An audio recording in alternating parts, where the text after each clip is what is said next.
Hi folks, we're going to take a look at the solution to number 17 on page 570. So here's the question. So we've got a water trough whose base is an equilateral triangle. Okay, and the trough is 5 meters long, 25 centimeters deep, and it tells us that the water's flowing in at this rate. So in other words, they're giving us the rate of change of the volume. And since the volume's increasing, this is going to be a positive number.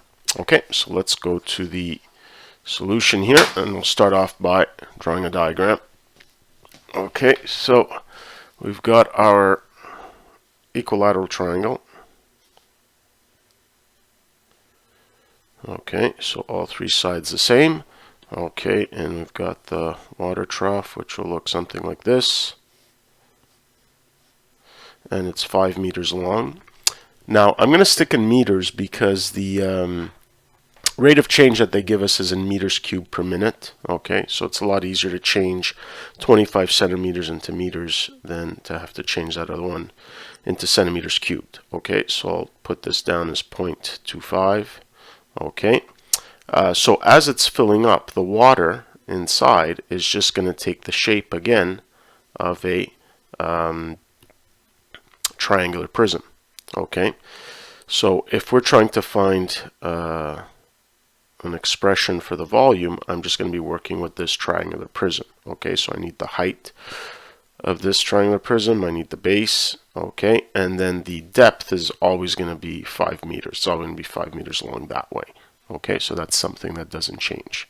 Okay, so the relationship I'm going to be working with is that the volume is, well, volume of any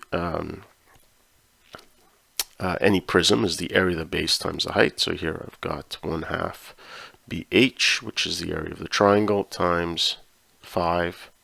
Okay, and there's my equation. That's going to relate volume with height, but unfortunately there's the base variable in there also. Okay, now because I don't have any information about how the base is changing, I'm going to have to rewrite this so that there's only one variable on the other side. If they had also given me the rate of change of the base, I could have solved this problem. Okay, so this is where here, there's no real information about these hypotenuses, although I'm sure we could find some, but there's information about, the height of this triangle, but because it's equilateral, I think I can find information about that base up there. Okay, and what I'm seeing is some similar triangles. Okay, so I think that's what I'm going to do. So I'm going to draw a different diagram here, make it a little bigger. So this is the cross section, and because it's an equilateral triangle, we know that all of the angles are going to be 60 degrees or pi over 3 radians. I'll stick to radians here. Okay, and I know that this is 0.25. Okay, so what I would like to do is find this other side that I can relate to the base of my other triangle. Okay, so we'll call this x. So here we've got opposite and adjacent, so we've got tan of pi over 3 is equal to 0.25 over x. So x is just going to be equal to, and again, since I'm working on the application question, I'm not going to worry about getting exact answers. So x is just going to be equal to 0.25 divided by tan of pi over 3. Okay, and we've got 0.144. Okay, and what I'm going to do is, in order to relate, so here on my other diagram here, I'll put this as 0.144 for this length here. Okay, and I know that this length there is 0.25, so I'm actually just going to work with this right angle triangle to relate base and height. Okay, so if I take the height, its corresponding side on the large triangle is 0.25, so I have h over 0.25, okay, equals, now here we got to be careful because I'm just working with half the base if I'm going to work with the right angle triangle, so I got b over 2, okay, divided by its corresponding side on the bigger right angle triangle, which is 0.144. Okay, so here, since everything is in terms of height, I want to get rid of the base, so I'll solve for base here. So here we've got h over 0.25, and both of these numbers are going to have to be multiplied to the other side, so times 2 times 0.144. Okay, so let's calculate that here. So I already have this 0.144, so let me multiply it by 2 and divide by 0.25. Okay, so 1.15, that'll be good enough. Okay, so the base is equal to 1.15 times the height, which now I can put back into my equation. Okay, so I've got volume is equal to, so here we have 5 over 2.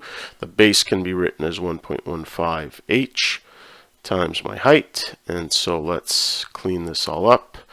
So this times 5 divided by 2. Okay, so we've got 2.89, we'll say, times h squared. Okay, and here's the relationship between v and h that now I can differentiate with respect to t. So remember that that's what we're differentiating with when I use v prime. I mean derivative of v with respect to t. 2.89 is just a constant. Okay, and now here I have to differentiate this with respect to t, so I'm using the chain rule. So this is just 2 times h, derivative of the outside function, times the derivative of the inside function. And now they tell me that I'm interested in this rate of change at a given height. And if I go back to the question, it tells us when the water height is 10 centimeters deep. So I can just replace that by 10, and I know that dV dt was given to me as 0.25 meters cubed per minute. So 0.25 equals 2.89 times 2 times 10, which of course we got to be careful here because we decided to put everything in meters, so I almost made a little mistake there. So this should be 0.1, okay? Because we decided to put everything into meters, times h prime, which is the thing that I'm looking for, and so now we can calculate that. Okay, so what do we have? We have 0.25 divided by 2.89 times 2 times 0.1. Okay, and looks like we have 0.43. Okay, and here, since everything was in meters, this is meters per minute. Okay, and there's my answer. So, just to do a quick recap, make sure you get yourself a good diagram. Okay, at this point here, we've seen the use of similar triangles quite a bit. I suppose the little hitch in this problem here was that we didn't have all the information that we needed. We didn't have anything that was corresponding to the base of my triangle, but this is where we were able to use the fact that it was an equilateral triangle to determine that information that we needed. Okay, and then from there, procedure is pretty similar to other questions. That's it for this one.